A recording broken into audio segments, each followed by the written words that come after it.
teman santai. Hari ini mau bahas apa nih? Masih Spooktober ya. Spooktober, betul. Jadi ingat beberapa tahun yang lalu tuh sempat lihat film yuk. Apa tuh? Judulnya Last Shift atau Shift Terakhir. Kerja terakhir ya tadi ya. Yang uniknya film ini tuh ceritanya cuma di satu lokasi loh, sama tokoh utamanya cuma satu tok yang dilihat kan, jadi lebih ke iya, uniknya ya di situ ya, lokasinya tuh di itu antara unik atau low budget. low budget ya mungkin ya, tapi bagus sih, kalau aku sih seneng, salah satu film horror favorit ya. Film Last Shift ini tahun 2014. Jadi adegannya hanya, lokasinya hanya di kantor polisi, bekas kantor polisi. Jadi ada langsung cerita aja ya, langsung apa mau intermezzo? plotnya, langsung aja apa ya? Langsung aja dulu ya. Terus ini belakang kali. Iya, oke. Jadi ceritanya ada satu polisi wanita ya, atau polwan, baru masuk kerja hari pertama yuk. Dia ditugaskan di, namanya Jessica Loren. Jessica Loren. Dia pengen jadi polisi karena ayahnya dulu juga polisi. Polisi yang cukup hebat ya, maksudnya berprestasi gitu ya. Terus ya ini dia hari pertama ditugaskan shift terakhir, makanya judulnya Last Shift. Jadi ada kantor polisi yang pindah di lokasi baru. Nah, dia ditugaskan di kantor polisi lama ini untuk shift di situ untuk nunggu orang untuk ngambil barang bukti. Jadi dia nunggu di situ. Terus pertamanya dia masuk itu nggak ada orang, dia manggil-manggil, terus tiba-tiba ada orang kayak menggerutu gitu, terus tendang dinding. Nah itu muncul ada orang itu, ternyata bosnya. Bosnya namanya Pak Cohen. Pak Cohen ini terus yang ngasih petunjuk ya, dia tugasmu di sini hari pertama ini cuma shift sampai sore, sampai pagi sorry, dari malam sampai pagi, cuma nunggu orang ngambil barang bukti gitu. Nah orangnya ini mungkin datang antara jam 10 malam sampai jam 4 sore. Jam 4 sore? Nah jam 10 malam sampai jam 4 pagi, maaf teman-teman. Sampai jam 4 pagi, nah nanti besok pagi aku datang, berarti shiftmu selesai gitu. Iya betul. Terus selanjutnya setelah itu si bosnya ini Cohen, dia ngomong sama si Jessica. Ya, kalau kamu butuh apa-apa atau ada masalah apapun, aku sudah mencantumkan nomor HP-ku dan alamatku di dinding. Kalau juga apa ya, sudah tidak mungkin ada orang yang telepon lagi ke sini karena sudah dialihkan ke kantor yang baru semua untuk semua panggilan darurat. Nah setelah itu si Pak Cohen ini kan pergi nih ninggalin Jessica sendiri untuk jaga. Awalnya sih Jessica ya biasa aja, dia nunggu sama baca buku. Nah cuman tiba-tiba kan dia waktu baca buku kan udah capek, ngantuk juga, jenuh kan sendirian, bukunya jatuh. Tiba-tiba ternyata di dalam ruangan itu kayak ada suara. Nah setelah dia ngecek ke pintu kosong. Waktu dia berbalik, tiba-tiba tuh ada orang nggak jelas masuk kantor pipis di situ. Gelandangan ya, gelandangan, betul, tunawisma. Nah setelah itu si Jessica kan maksa tunawisma ini untuk keluar karena mungkin tunawisma mikir ini kantor kosong bisa buat istirahat. Nah setelah diusir keluar, Jessica nutup pintu lagi, dia duduk jaga. Ya. Betul, waktu itu ada telepon dari salah satu orang cewek ya. Iya, dia belum nyebutin nama sih waktu itu. Jadi beberapa kali telepon sih. Nah, yang pertama telepon dia bilang aku dalam bahaya gitu, aku mau dibunuh sama orang, dia bilang gitu. Lah si Jessica-nya kan panik ya. Betul. Terus tiba-tiba keputus kan karena takut banget si ceweknya itu kan diputus teleponnya. Si Jessica-nya nelpon ke kantor yang baru.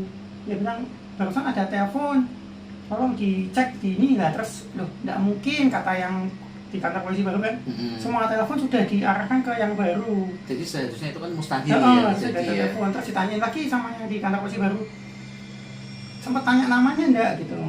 Terus dia ada di mana? Mungkin karena panik lupa ya, sama sudah keputus kan belum nanya. Terus tiba-tiba mulai gangguan yuk. Jadi tiba-tiba lampu nyala mati sendiri. Ada kayak suara-suara sendiri gitu kan. Betul.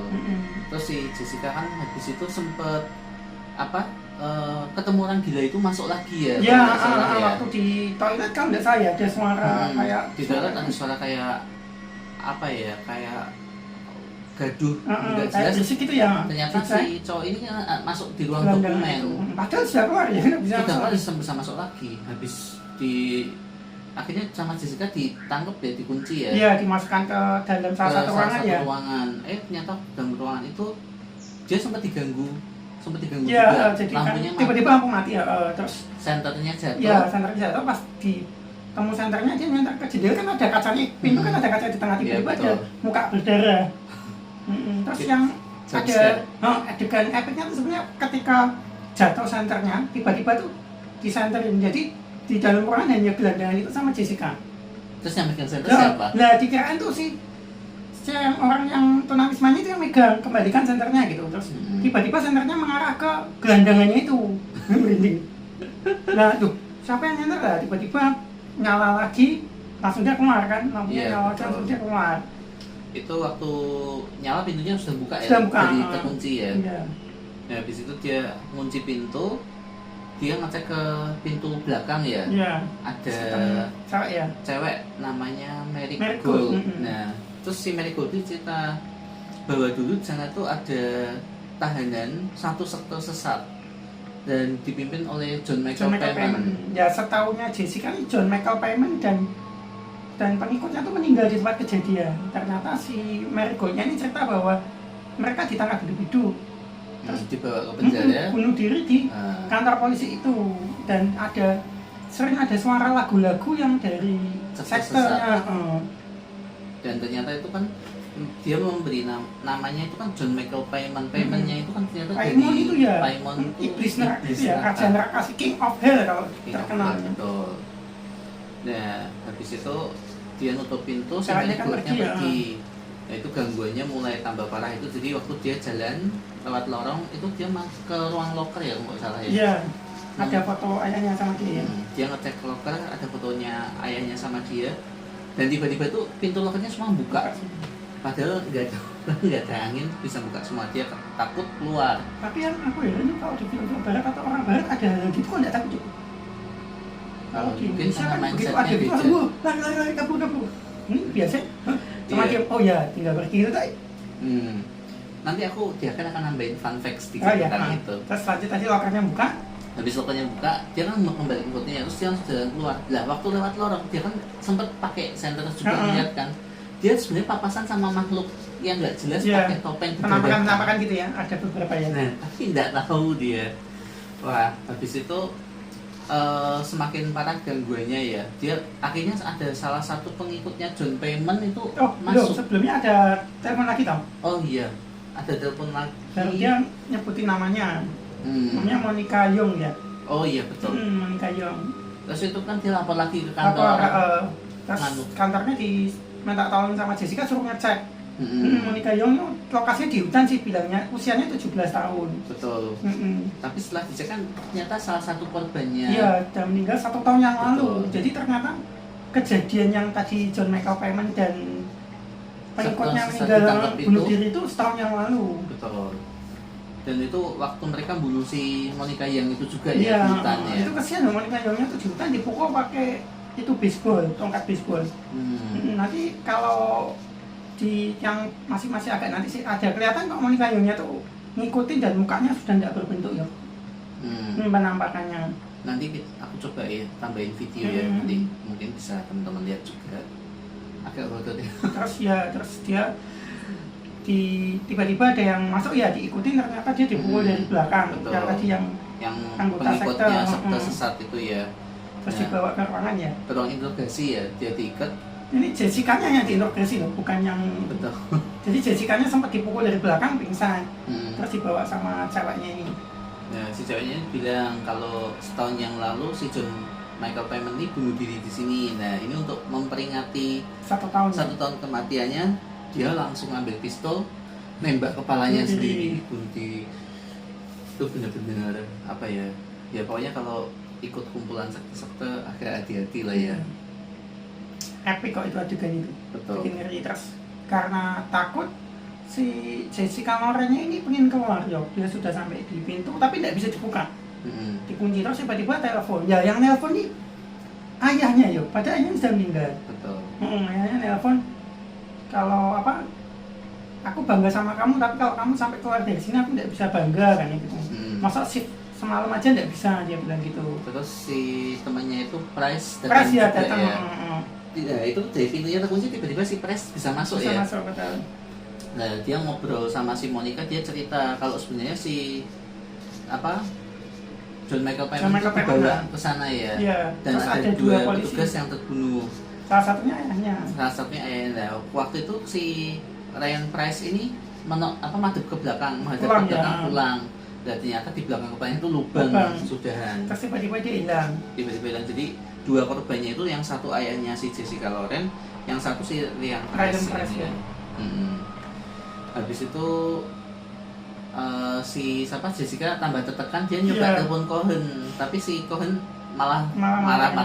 Kamu milih dipecat atau menyelesaikan shift sampai pagi gitu. Nah itu Jessica ini sudah tambah stres. Ya, terus dia sempat dengar suara-suara gitu ya. Terus diikutin, ternyata ada satu ruangan dan ada cewek-cewek 5 atau 6 nyanyi-nyanyi di situ. Dan lagu-lagunya sekte. Lagu-lagu sekte, ada 2 ceweknya itu dia yang pakai tutupan dan berdarah. Betul. Terus ketika dia lihat itu kan dia bingung. Kamu siapa? Digituin kan, tapi cuma ngeliatin. Terus ada suara dari belakang. Gitu dia lihat ke belakang, lihat di ruangan itu sudah kosong. Terus sempat dia masuk ke ruangan TV yang ada TV-nya nyala sendiri ya. Rekaman pengakuan si John Payman sama 2 pengikutnya cewek itu ya. Betul. Itu setelah itu korsinya langsung mencoba menyerang ya. Jalan sendiri ya. Sebenarnya kalau dilihat adegan itu waktu saya muter di belakangnya itu ada penampakan yang di kursi itu. Sekilas sih beberapa kali. Nah itu harus maksudnya film ini harus benar-benar kita ngeh dan ngeliat banget ya. Kalau enggak ini sih enggak tentara. Sebenarnya kalau di kursi itu ada makhluk halusnya. Sampai setiap di sudut-sudut yang tiba-tiba seret muter gitu tuh pasti ada dedekan jadi takutnya tiba-tiba jump scare itu kan ya. Itu kayak film Hills itu ya. Oh ya, Haunting of Hill House itu ya. Itu nanti next. Lanjut ke ini. Habis itu si Jessica ini tambah tertekan, tambah stres. Lah dia itu tiba-tiba ngeliat kayak 3 pengikutnya si John Michael Payman masuk. Nah itu kan ditembakin sama si Jessica. Lah setelah 2 orang mati tertembak, yang satu kan ketembak di kaki. Tiba-tiba si Jessica ini ditembak juga dari belakang sama Letnan Cohen. Nah setelah itu baru dia pikirannya sadar, baru lihat ternyata yang ditembak itu bukan pengikutnya John Michael Payman, tapi orang yang mau ngambil data. Ada 3 orang ya. Betul, 3 orang. Dan 2 sudah meninggal, yang satu luka di kaki. Dan ketika Jessica itu kan sudah ketembak, kehabisan banyak darah, kan si Cohen juga udah manggil 911 cuma belum datang. Itu si Jessica didatengin sama John Michael Payman sama pengikutnya cewek 2 itu. Waktu meninggal itu dia sebelum meninggal masih bisa nyanyi lagu sekte ya. Si Jessica-nya. Berarti dia udah terpengaruh ya. Terus waktu sempat ada adegan juga sih, waktu setelah Jessica-nya hampir meninggal, Cohen-nya tuh berdiri, tiba-tiba yang John Michael Payman sama 2 pengikutnya tuh kayak masuk. Itu enggak tahu apa si Cohen-nya itu termasuk jadi salah satu pengikutnya atau gimana. Soalnya kayaknya dari awal dia penuh misteri ya. Kayak tidak mengutarakan semua yang dia tahu kayaknya. Ada yang disembunyikan. Kalau bukan endingnya tadi gitu ya, Jessica-nya akhirnya meninggal, terus ada John Payman sama pengikutnya itu ya. Kalau analisa mungkin tujuannya John Michael Payman ini, dia kan pengikutnya iblis Paimon itu ya. Betul. Mungkin dia mau mewujudkan itu ke tubuh manusia kali ya. Ya mungkin Paimonnya ya. Mau memasukkan Paimon ke tubuh manusia kan. Bisa jadi sih kayak gitu. Atau dia mungkin persembahannya kurang, makanya dia terus nyari persembahan cewek lain lagi. Salah satunya Jessica itu. Mungkin karena dia jangkauannya masih lebih suci daripada si Mary Gold. Mary Gold itu kan sebenarnya kayak PSK ya. PSK apa PS4 apa PS5? Bukan ya? PS5 baru. Oh iya, ini ada sedikit fun fact ya buat teman-teman. Sedikit banyak enggak apa-apa. Banyak enggak apa-apa ya. Jadi yang panjangin durasi. Panjangin durasi. Oke. Jadi kalau kita lihat di film-film barat sama kita lihat di Indonesia sendiri ya, real kehidupan kita nyata. Kalau kita tidur, biasanya jendela kita pasti tutup. Kalau di Amerika jendelanya dibuka tanpa kotak, itu cuma kaca kan, bisa lihat keluar. Kalau kita tidur dengan jendela kebuka, bayangan kita pasti sudah yang aneh-aneh. Entah ada kuntilanak, entah ada pocong, dulu. Tapi kalau di luar enggak ya. Enggak, Mereka cuek, jadi cuman tanaman, cuman angin. Jadi Tapi kok enggak takut nyamuk ya? Dibuka kan banyak nyamuk masuk nanti malah. mungkin karena faktor udara dan cuaca ya. Karena kalau setahu ya di negara 4 musim, nyamuk itu cuma musim panas saja. Apalagi kan tadi kalau di luar tadi katanya banyak tanaman. Tanaman itu justru nyamuk seneng loh malah. Kalau di Indonesia loh. Nah, kalau di Indonesia tanaman seneng karena air gotnya juga Oh ya, mungkin ada ngumpet ya. Kalau di sana kan gotnya dia kan di bawah tanah. Iya. Yang jelas yang di atas kan cuma ada lubang yang satu-satu bulat-bulat Iya, itu, sama yang lubang yang kayak di film itu yang di samping-samping Iya. itu kan mungkin nyamuk jarang keluar karena Jarang, ya. terowongan di bawah gotnya itu kan lebih gede. Iya. Jadi nyamuk mungkin ya di dalam-dalam aja sih. Sama airnya mungkin enggak bumpet ya kali ya, lancar mungkin ya kalau di luar. Bisa jadi seperti itu. Bisa jadi. Nah, Ada lagi fun fact-nya? fun fact yang lain belum sih, belum ada. Nanti kalau ada lagi nanti aku sampai di setiap akhir ini cerita. Oh iya. Mungkin segitu dulu ya. Itu ya berarti ya. Jangan lupa komen, Jangan lupa komen, subscribe, jangan nyalakan nyalakan lonceng. lonceng ya. Jadi kalau kita update yang baru, Kalau ada yang mau di review film ya, boleh.